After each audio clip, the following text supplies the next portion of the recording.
এখন একটা মজার প্রশ্ন, এই প্রশ্নটাই শেষ করি। ইমাম মাহদী আবার কখন আসবে? আমরা তো বুঝলাম ইমাম মাহদী আসবেন, তারপরে দাজ্জাল, তারপরে ঈসা আলাইহিস সালাম, তারপরে খেলাফত, এই তো। ইমাম মাহদী আবার কখন? আমাদের বুয়েটের মাহদী বের হয়, পাঞ্জাব থেকে মাহদী বের হয়, হ্যাঁ, বাংলাদেশের ওই কোনায় মাহদী বের হয়, সৌদি আরব থেকে ওই কোনা থেকে মাহদী বের হয় না?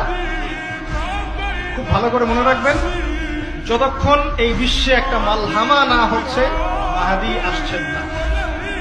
কথা ক্লিয়ার? এই বিশ্বে যতক্ষণ একটা মালহামা না হচ্ছে মাহদী আসছেন না। তিনি আসবেন ফাতিমা রাদিয়াল্লাহু আনহার বংশ থেকে। কার বংশ? তার আসল নাম মুহাম্মদ। কি নাম? তার নাক উঁচু, নাক একদম উঁচু, খাড়া, কপাল চওড়া, চেহারার গড়নটা আমাদের নবী সাল্লাল্লাহু আলাইহি ওয়াসাল্লাম। তার বাবার নাম হবে আব্দুল্লাহ, তার মায়ের নাম হবে আমিনা। তিনি দায়িত্ব নিতে চাইবেন না, তিনি দায়িত্ব নিতে চাইবেন না।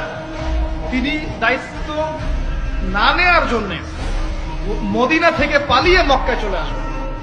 ভয়ে আমাকে দায়িত্ব দিও না, এই ভয়ে। ও তিনি আরবি ভাষায় কথা বলবেন, বাংলা ভাষায় না।